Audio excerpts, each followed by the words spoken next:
আসসালামু আলাইকুম। মানুষের জীবনে পরিবর্তন আবশ্যক। পরিবর্তন আসবেই।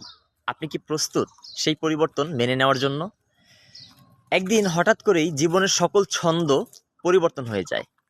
যেই বিষয়গুলো আগে খুব সহজেই পাওয়া যেত, সেই বিষয়গুলো একদিন আর অ্যাভেলেবেল থাকে না। সম্পূর্ণরূপে অদৃশ্য হয়ে যায়। তখন কেউ নতুন পথ খুঁজতে বের হয়ে যায়, আবার কেউ বসে থাকে পুরনো সেই দিনগুলো ফিরবে বলে।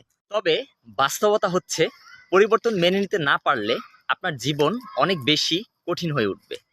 পরিবর্তন সময় মতো না করতে পারলে আপনি অন্যদের তুলনায় অনেক বেশি পিছিয়ে যাবেন। এবং পরিবর্তন মানেই হচ্ছে সবসময় নতুন কিছু পাওয়ার সুযোগ, কিছু হারানোর ভয় নয়। কিছু মানুষ সবকিছু অস্বীকার করে স্থিরভাবে বসে থাকে, ভাবে সবকিছু সেই আগের মতোই হবে। আবার কিছু মানুষ আছে যারা বাস্তবতা মেনে নিয়ে, সবকিছু মেনে নিয়ে সামনের দিকে আগানোর চেষ্টা করে। আপনি কোন দলে?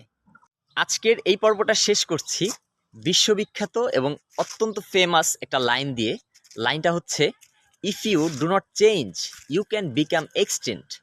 অর্থাৎ আপনি যদি নিজেকে পরিবর্তন না করেন, তাহলে আপনি বিলীন হয়ে যেতে পারেন। আসসালামু আলাইকুম।